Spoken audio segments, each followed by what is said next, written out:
बिहार का एक ज़िला है तैमूर, वहाँ पे एक जगह है मोहनिया। ये घटना है 10 मई की सुबह 8:30 बजे की। एक नदी है, नदी के किनारे कुछ 3-4 बच्चे खेल रहे थे। अचानक इनकी नज़र जो है वो पड़ती है नदी के किनारे एक बैग पे, जो कि देखने में नया, काफ़ी नया लगता है और खूबसूरत भी है देखने में। तो एक बच्चा उस बैग को देखकर उस बैग की तरफ दौड़ता है और सोचता है कि इस बैग में शायद कोई कीमती सामान हो और मैं उस बैग को खोलकर ले लूँगा। और दूसरा बच्चा उसे देखता है और सोचने लगता है कि ये दौड़ते हुए आखिर जा कहाँ रहा है। थोड़ी ही देर में उसे भी समझ में आ जाता है कि ये उस बैग के लिए दौड़ रहा है जो बैग नदी के किनारे पड़ा हुआ था। तो ये भी सोचता है कि क्यों ना इससे पहले मैं दौड़कर उस बैग को ले लूँ और उस बैग में जो कीमती सामान होगा वो मेरा हो जाएगा। तो दोस्तों, जब ये दोनों आपस में झगड़ने लगते हैं उस बैग के लिए और आखिर में एक बच्चा उस बैग को पहले ले लेता है और जब उस बैग को खोला जाता है तो उस बैग में इंसानी जिस्म के कई टुकड़े होते हैं, जिसे देखकर वो बच्चे डर जाते हैं, घबरा जाते हैं, दौड़ते आसपास के ग्रामीणों को चिल्ला कर बुला लेते हैं।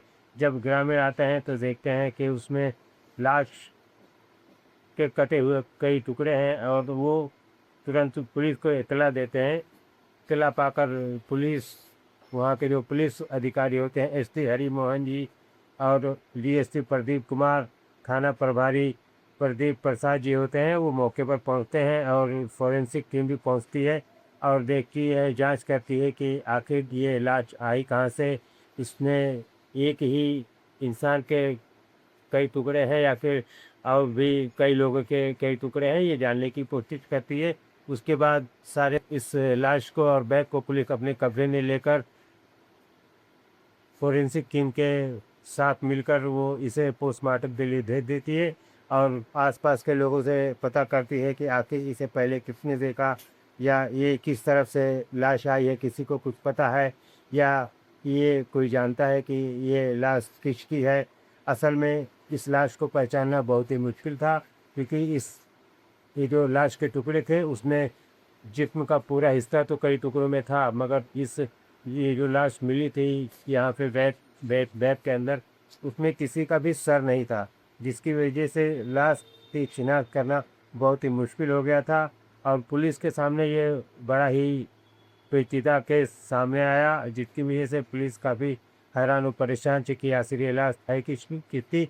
वो लोगों को आश्वासन दे रही थी कि जल्द से जल्द कार्रवाई करेंगे और जल्द से जल्द ये इस कातिल को पकड़ने की कोशिश की जाएगी।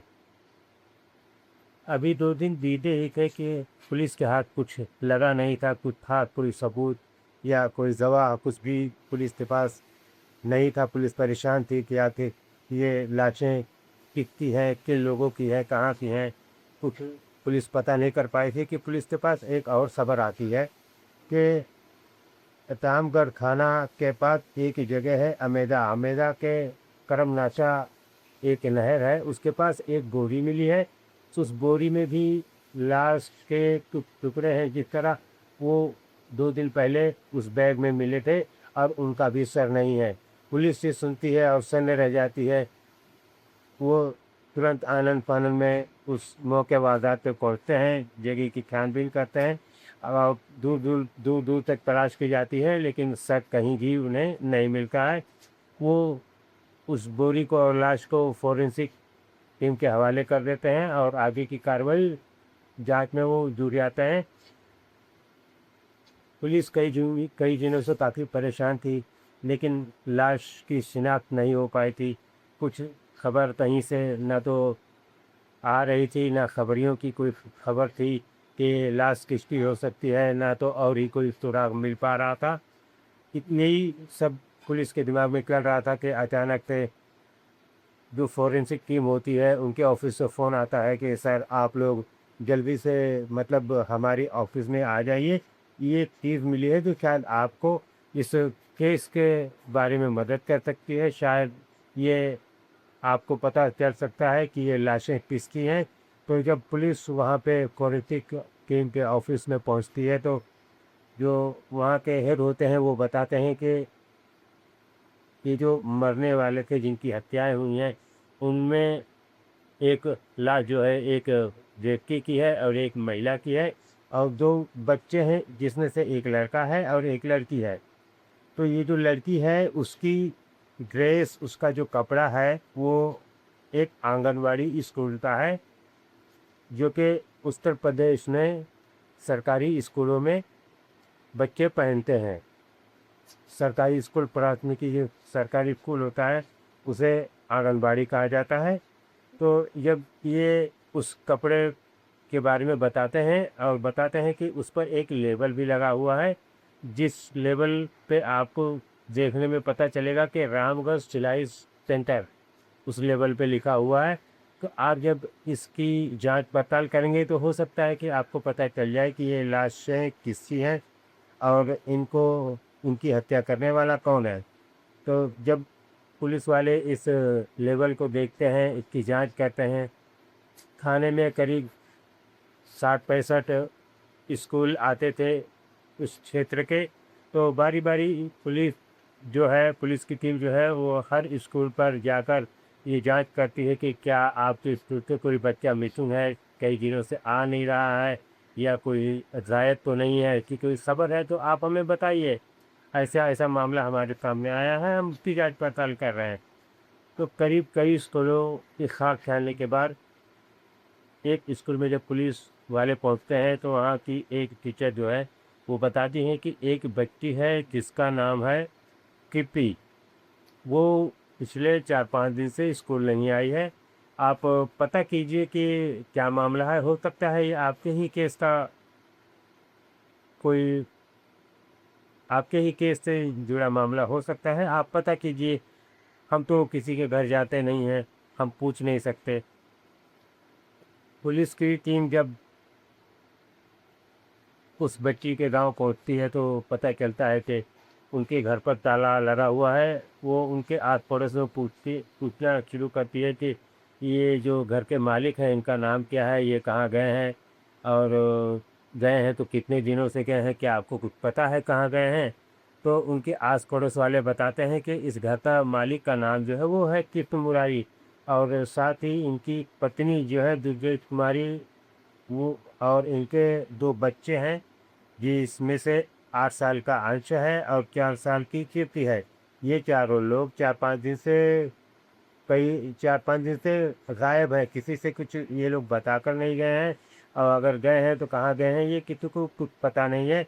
अगर इनके भाई पास में रहते हैं और उनसे पूछे तो वो भी ठीक तरह से जवाब नहीं देते। पुलिस इतना सुनती है तो पुलिस को यकीन हो जाता है कि बस करो, ये हमारे ही केस से जुड़ा मामला है। तो पुलिस वाले जो है उसके भाई की मुरारी के भाई के पास जाते हैं जिसका नाम विकास कुमार होता है। वहाँ जाते हैं, उनसे पूछताछ करते हैं कि भाई आपके भाई हैं, भाभी हैं, ये तो भतीजा है, भतीजी है, ये लोग गायब हो गए हैं। तो आप लोगों ने कोई रिपोर्ट भी दर्ज नहीं कराई है, ना ही आप तो सही से बता रहे हैं कि वो लोग कहाँ गए हैं।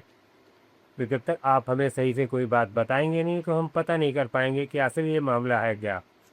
तो पहले तो पुलिस आसानी से पूछती है तो उनका भाई बोल बोल जवाब देता है, कहीं कुछ कभी कुछ कहता है, कभी कुछ कहता है।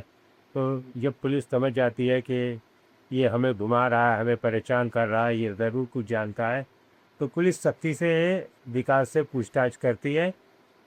जो बात किस विकास ने कृष्ण मुरारी के पिते भाई ने बताई, ये सोचकर पुलिस सन्न रह गई। विकास ने बताया कि मेरे बड़े भाई कृष्ण मुरारी एक हत्यारे थे जिन्होंने कुछ साल पहले अपने ही सगे साले की हत्या कर दी थी और उस हत्या के जुर्म में ये जेल भी जाके आए, लेकिन जबकि ये जेल से छूट कर दोबारा आए तो इन्होंने हमारे ऊपर, मेरे ऊपर और मेरे भाई के ऊपर, मेरी माँ के ऊपर जुल्म करना शुरू कर दिया। हमें मारते थे, पीटते थे, गालियाँ देते थे। हम बेचारे छोटे थे, हमें सब कुछ सहना पड़ता था, हम कुछ कर नहीं सकते थे क्योंकि वो हमारे बड़े भाई थे। लेकिन उनका व्यवहार दिन ब दिन बिगड़ता जा रहा था। हमारी एक पुश्तैनी ज़मीन थी, ये समझ लीजिए कि करीब 20-25 फीट की ज़मीन थी, उसके लिए आए दिन हमसे झगड़ा किया करते थे, हमें गालियाँ देते, हमें मारते, हम चुपचाप सह लेते थे। लेकिन जब हमारी शादी हुई, इन्होंने वही रवैया जारी रखा, हमारी बीवियों के साथ ही ये गाली गलौज करते। तो भी हमने इनसे कुछ कहा नहीं। हम मुंबई में रह के नौकरी किया करते थे। एक दिन हमारी माँ ने हमें फ़ोन किया और कहने लगी कि बड़ा बेटा कृष्ण मुरारी ये रोज़ गालियाँ देता है, मारता है, पीटता है, इस तरह हमें परेशान करता है। तो ये सुनना था। मेरा और मेरे एक भाई जो और है, हम दोनों का फ़ोन कॉल गया, हमारे सर पे गुस्सा सवार हो गया और हम एक दोस्त के साथ यहाँ आए 7 के तारीख को। और हम यहाँ आने के बाद हम सीधा अपने भाई के पास नहीं गए झगड़ा करने के लिए। हमने हथियार खरीदे और एक योजना बनाई कि किस तरह हम इस बड़े भाई इस मुरारी को मारेंगे और इसके लाश को हम सही ठिकाने से लगा देंगे जिससे हम पकड़े ना जाए। 7 तारीख को करीब 2:30-3 बजे के आसपास हम बड़े भाई के घर गए और हमने उनकी इस हत्या कर दी। साथ ही उनकी पत्नी दुर्गावती देवी को भी मार दिया। इतने 2 बच्चे अंश और प्रीति भी आ गई। हमने सोचा कि अगर हम इन्हें छोड़ेंगे तो हम जेल जा सकते हैं, इसी डर के हमने उनकी भी हत्या कर दी और लाश के टुकड़े करके हमने एक सूटकेस और एक बोरी में भर दिया और सर को एक जगह अलग ले जाकर हमने फेंक दिया।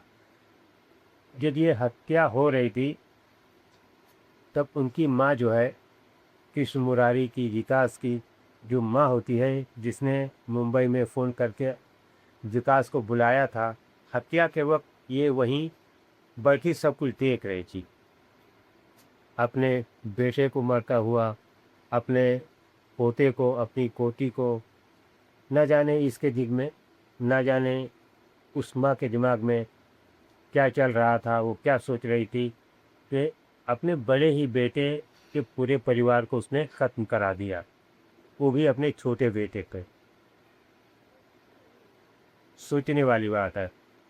आज इस केस की चर्चा यहीं हम समाप्त करते हैं। कल फिर मिलेंगे एक नए केस के साथ। तब तक के लिए जय हिंद।